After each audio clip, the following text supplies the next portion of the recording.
गोस्वामी जी कहते हैं, करहीं आरती बारहीं बारा। माताएं बार बार आरती करती हैं। 12 का अर्थ क्या है?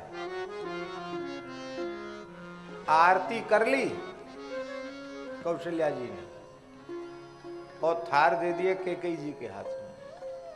कैकेयी जी ने आरती कर ली, थार दे दिया सुमित्रा जी के हाथ में। अब कौशल्या जी कहती हमने तो आरती की नहीं।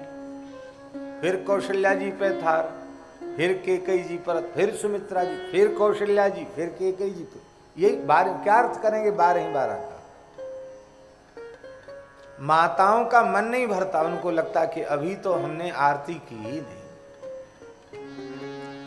प्रेम प्रमोदि कहे को पारा। उस प्रेम और उस महान प्रकृष्ट मोद आनंद का कौन पार पा सकता है? माताओं ने भूषण मणिपट नाना जाति करहीं निछावर अगणित भांति। दिव्य वस्त्र आभूषण, अनंत प्रकार के वस्त्राभूषण न्योछावर करके और सब को लुटाए हैं। अपने 4 पुत्रों को बहुओं के सहित देख करके माताएं बधुन समेत देख सुत चारी परमानंद मगन महतारी। परमानंद में डूब रही।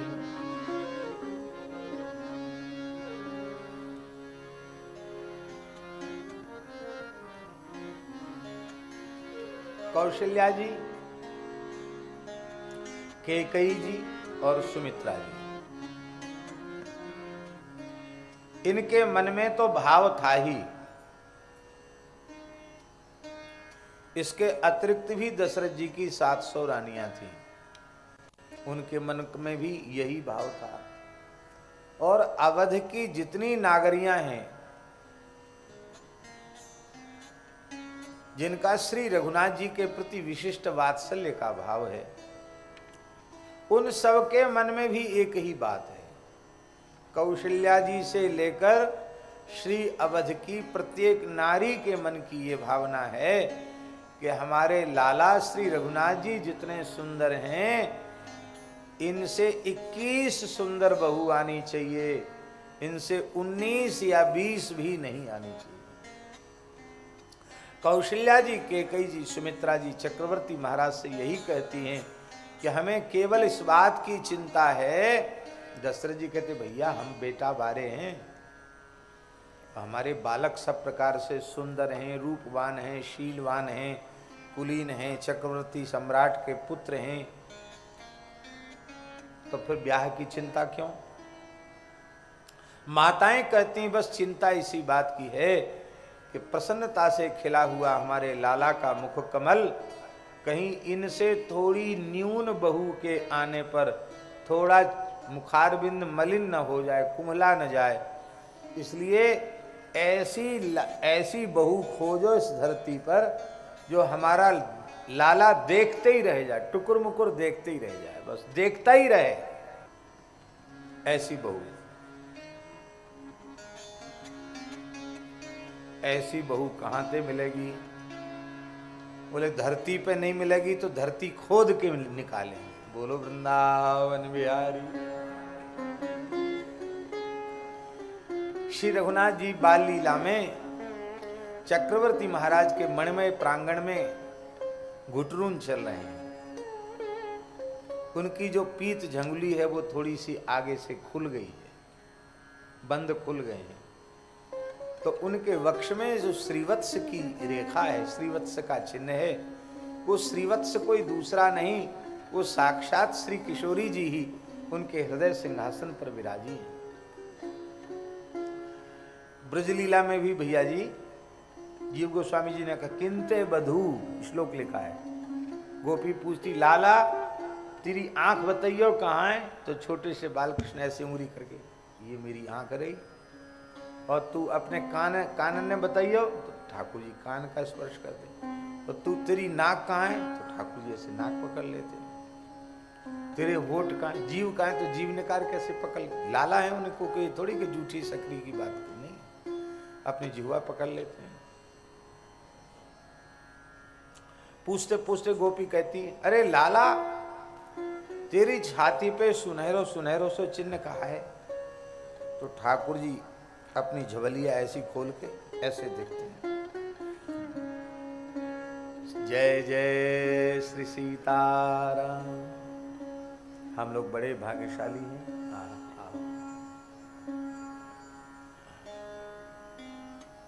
पूज्या माता जी क्यों नहीं आवेंगे? माता जी आ गई।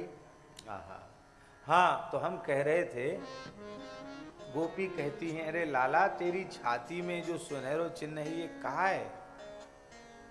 तो ठाकुर जी अपनी झवलिया ऐसे खोल के अपना मुखारबंद ऐसे करके देखते हैं, उनकी घुंघराली लटें इनके कपोलों पर आ जाती हैं और गोपी कहती, किंते बधू, लाला सांची बता तेरी बहू है का?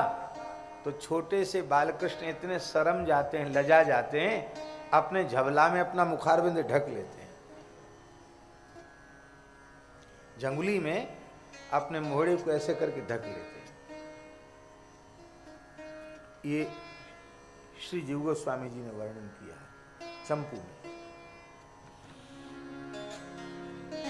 श्री अयोध्या जी की लीला में वहां भी पूछती है माताएं,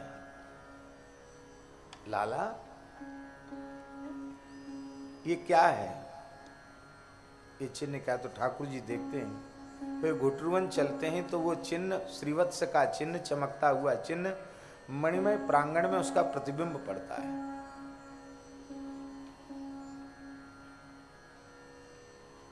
तो लाल जी पूछते हैं, अम्ब ये क्या है? तो माताएं सोचती कि बालक हैं, कुछ न कुछ तो कहना पड़ेगा। तो कौशल्या जी कहती हैं, ते बधू, कौशल्या जी कहती हैं तेरी बहू है। तो ये बहू है ये कह के राम जी अपने श्री कर कमल से वहां के प्रांगण को विदीर्ण करने से लगते हैं, रोने लगते हैं कि बहू बहू बहू, अब बहू लूंगो बहू लूंगो, खोद के निकारा हमारी बहू, खोद के निकारो हमारी बहू।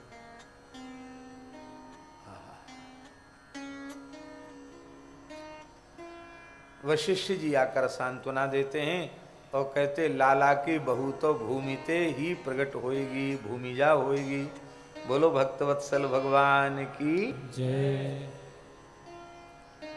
तो पुनि पुनि सिय राम छवि देखी, मुदित सफल जग जीवन लेखी। बार बार पुत्र वधू सीता जी और राम जी की छवि, ये भी तो कहा जा सकता था गोस्वामी जी के द्वारा कि पुनि पुनि राम सीय छवि देखी, मुदित सफल जग जीवन लेखी। ये कहा जा सकता, चौपाई में तो कोई अंतर नहीं।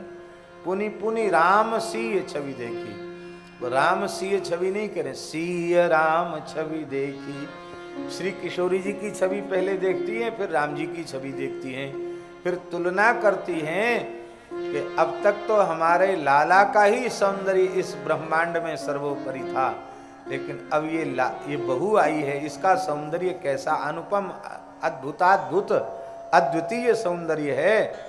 तो आनंदित तो हो जाती हैं कि हमारे लाला से 19 नहीं 20 नहीं 21 से भी 21 बहू मिली है। तो मुदित सफल जग जीवन लेखी, अपने जीवन को सफल मान करके माताएं आनंदित होती हैं। और सखियां श्री किशोरी जी का मुख बार बार देखना चाहती हैं। सखी सीय मुख पुनि पुनि चाही, गान करही निज सुकृत सराही। बार बार मुख का दर्शन करना चाहती हैं, सौंदर्य का गायन करती हैं और अपने पुण्यों की सराहना करती हैं। पुष्पों की वर्षा हो रही है, कौन बरसा रहे हैं? अवध के नागरिक तो बरसा ही रहे हैं, नागरियां तो बरसा ही रही हैं। बरसही सुमन छनहि छन देवा, देवता आकाश से पुष्पवृष्टि कर रहे हैं, अप्सराएं नृत्य कर रही हैं और अनेक प्रकार की सेवाएं समर्पण कर रहे हैं। कहते इन 4 दुल्हा दुल्हन की जो जोड़ी है, इसकी उपमा खोजने का ठेका सरस्वती जी को दिया गया। कि आप इसकी उपमा खोज के लाओ। तो सरस्वती जी ने पूरे ब्रह्मांड को ढंढोरा, एक ब्रह्मांड में नहीं मिला तो अनंत अनंत ब्रह्मांडों को ढंढोरा, और अंत में सरस्वती जी निराश होकर आगे बोले नहीं, हमको तो नहीं मिली उपमा, हम कैसे उपमा दें। देखी मनोहर चारियु जोरी, शारद उपमा सकल ढंढोरी, देत न बनहि निपट लघु लागी। क्योंकि जो उपमा देना चाहती हैं वो इस रूप राजी के समक्ष अत्यंत तुच्छ समझ में आती है, लघु समझ में आती है। इसलिए अंत में अब देखिए, एकटक रही रूप अनुरागी, ये केवल नागरियों के लिए नहीं है, ये माताओं के लिए नहीं है। सरस्वती खोजने गई, पर जब नहीं उपमा मिली तो वहीं आ गई, बोली उपमा दें कैसे, क्योंकि सब उपमाएं लघु लग रही हैं। और फिर बोली भैया उपमा खोजने में समय नष्ट करने से अच्छा है इस रूप राजी का नेत्र भर के दर्शन कर लें। और श्री शारदा जी भी एकटक रही रूप अनुरागी, एकटक अपलक नेत्रों से युगल छवि का दर्शन करके श्री सरस्वती जी भी कृतार्थ हो रही हैं, निहाल हो रही हैं। निगम नीति कुल रीति करी अरघ पावड़े देत, बधुन सहित सुत परिछि सब चली लवाइन के। दो विधियां हैं, एक वैदिक विधि है और एक लौकिक विधि है। लोक और वेद दोनों विधियों का यथा विधि निर्वहन होना चाहिए। वेद विधि का यथाशास्त्र उसका विधि का पालन होना चाहिए, और लोक विधि का पालन यथा कुलाचार, जैसा जिसके कुल का आचार है उसके अनुसार अपने कुलाचार के अनुरूप लौकिक विधि का भी पालन होना चाहिए।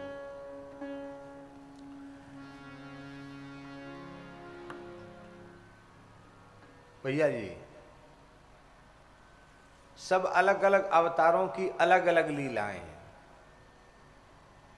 किस अवतार में कौन सी लीला विशिष्ट हुई, तो भगवान के जितने अवतार हैं, चाहे अंशावतार, कलावतार, पूर्णावतार, परिपूर्णावतार, उन समस्त अवतारों में श्री रामावतार की विवाह लीला सर्वोपरि है,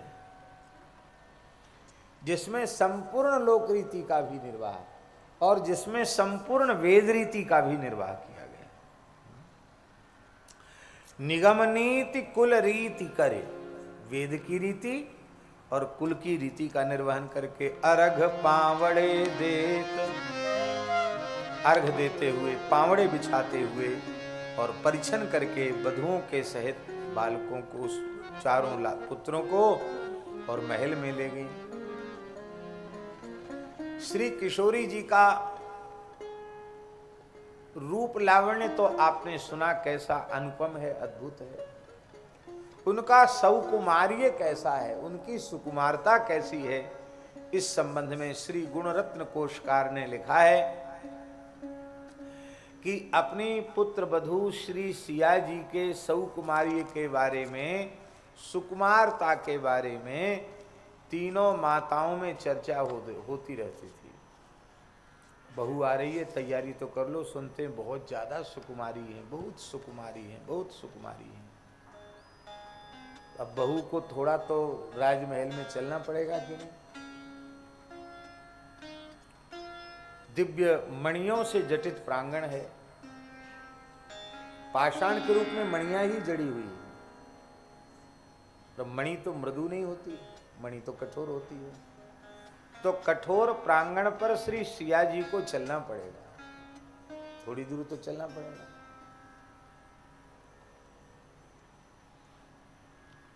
गांव में तो आज भी बड़े बड़े मकान होते हैं, पुराने घर बड़े बड़े होते हैं।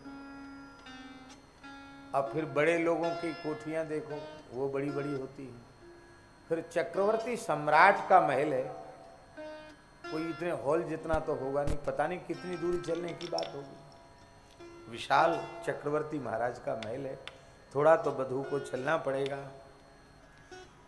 तो हमारी पुत्र वधू को किसी प्रकार की पीड़ा न पहुंच जाए, यह विचार करके तीनों माताओं ने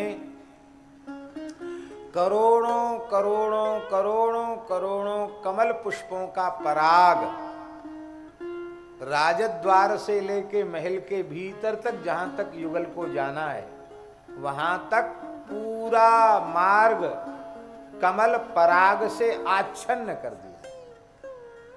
इतना कम से कम एक वितस्ती, वितस्ती माने एक बित्ता, एक बिलान।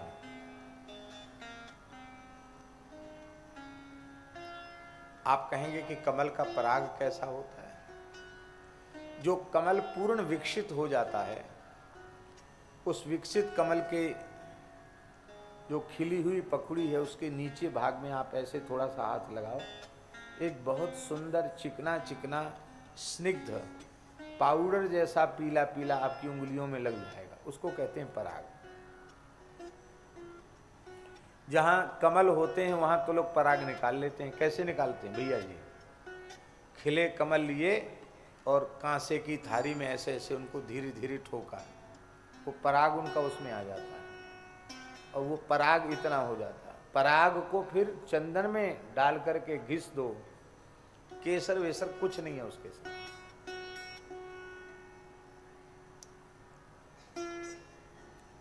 केसर की सुगंध कुछ नहीं है उसके साथ। ऐसी दिव्य सुगंध चंदन तो मलयागिरी में सुगंधित होता ही है, फिर उसमें कमल का पराग डाल करके और वह चंदन भगवान को अर्पित किया जाए तो भगवान को बड़ी प्रसन्नता होती है। इस प्रकार के कमल पराग युक्त चंदन के अर्पण की भी पद्म पुराण, स्कंद पुराण आदि में बड़ी महिमा का वर्णन किया गया है। तुलसी से मिश्रित चंदन को हरिचंदन कहते हैं और इसको पद्म चंदन कहते हैं। तो वो इतने कमल होंगे तो इतना सा पराग निकलेगा। आप सोचो कितने कमल मंगाए होंगे, शायद सारी धरती से मंगाए हो तो कोई आश्चर्य नहीं। कितना, और जब श्री किशोर और अभी थोड़ा ही चली थी कि अधर सूख गए, नैन मुरझा गए। धनी धनी राधिका के चरण, धनी धनी जानकी के चरण।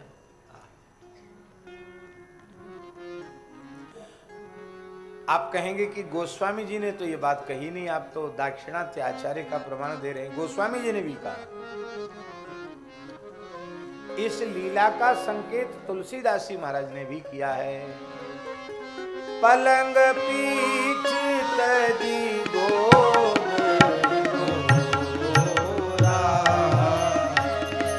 पलंग पीठ तजी गोद सियन दीन पग अवनी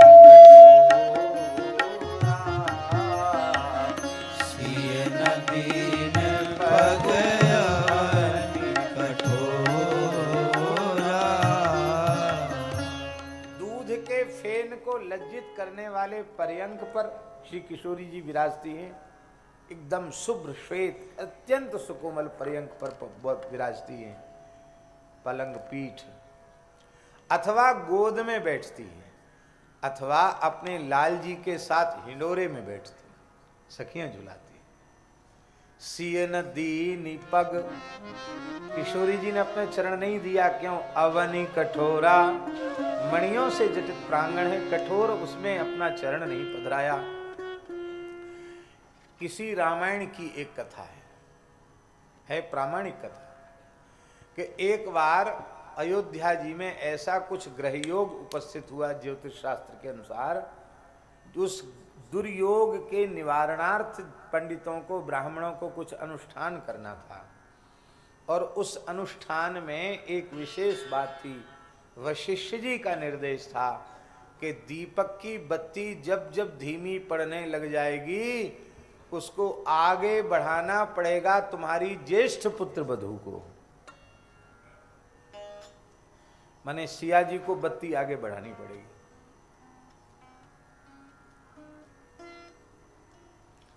दशरथ जी संकोच में तो थे, लेकिन गुरु जी की आज्ञा, गुरु राज्ञा गरिये सी। दशरथ जी ने स्वीकार कर लिया। और रनिवास में जैसे ही कहा तो वहां तो हंगामा खड़ा हो गया। बोले विपत्ति आए चाहे जाए, रहे चाहे जाए, इससे कोई प्रयोजन नहीं है। गुरु जी की सामर्थ्य अब कमजोर पड़ गई क्या? हमारी बहू वो दीपक की बत्ती के निकट अपना करकमल ले जाएगी तो दीपक की बत्ती की लौ की अभी निकट ले जाएगी तो उनकी सुकोमल उंगलियों में फलक आ जाएंगे, और हम अपनी बहू को इतनी पीड़ा पहुंचाएंगे? बिल्कुल नहीं। गुरु जी को कह दो आपकी तपस्या किस दिन काम में आएगी, अपनी सामर्थ्य से अरिष्ट का निरसन करें अथवा और कोई अनुष्ठान का उपाय सोच लें। हम तीनों महारानियों में से कोई एक महारानी गुरु आज्ञा में तत्पर हो जाएगी। लेकिन श्री किशोरी जी को यह आदेश नहीं। आओ महाराज जी, आगे आ जाओ। यहां से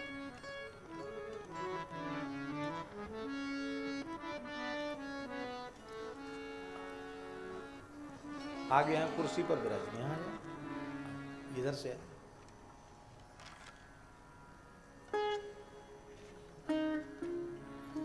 तो माताओं ने दीपक की बत्ती भी आगे बढ़ाने की सेवा किशोरी जी को नहीं। ये तो उनकी प्रसन्नता है कि वे स्वयं अपने हाथ से सेवा शुश्रूषा करके आनंदित होना चाहती है। पर माताओं के अंतःकरण का जो भाव है वो इस प्रकार का है। श्री सीताराम जी महाराज की जय।